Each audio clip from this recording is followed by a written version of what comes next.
স্বামীর পর এবার জিবি হাসপাতালে প্রাণ হারালেন দুর্ঘটনায় আহত স্ত্রী। বুধবার সকালে সোমাদশে মৃত্যু হয়। গুরুতর আঘাতের কারণে তার মাথা, হাত এবং পা ভেঙে গিয়েছিল। শুক্রবার খোয়াই মহাদেবটিলা এলাকায় বাইক দুর্ঘটনায় তার স্বামী মারা যান। সেই বাইকে ছিলেন সোমা দাস এবং তাদের একমাত্র কন্যা। বর্তমানে মেয়েটি জিবি হাসপাতালে চিকিৎসাধীন এবং মৃত্যুর সঙ্গে পাঞ্জা লড়ছে। মা বাবাকে হারিয়ে ছোট্ট মেয়েটির এই সংগ্রাম পুরো খোয়াই মহাদেবটিলা এলাকাকে শোকাহত করে তোলে। রাত্র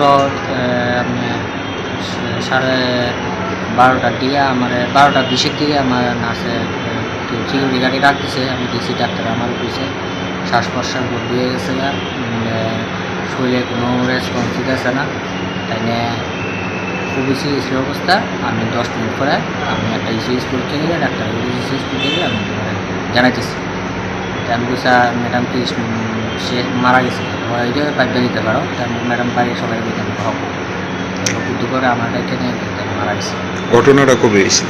ঘটনাটা হয়েছে তো শুক্রবার রাত্রে 10:30। কোন জায়গাতে হয়েছিল, কিভাবে হয়েছিল? মহাদেবটিলা, এটা গাড়িয়ে বাইকে বাড়ি মারছে।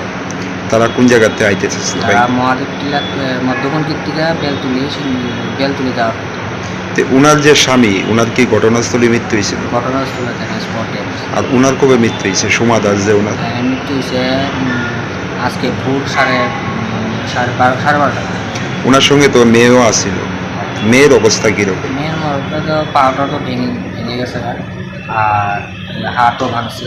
কোনো মোটামুটি সুস্থ আছে, কিন্তু কোনো ক্ষতি পাওয়া একটা লাগাইতে পারতেছে। দুর্ঘটনার পর এখন অব্দি গাড়িটা আটক করা হয়েছে? কোন থানাতে আছে? ভয় থানা। আপনাদের পক্ষ থেকে কোনো মামলা করছে? মামলা হওয়া। ব্যুরো রিপোর্ট, ঋদ্ধি নেটওয়ার্ক।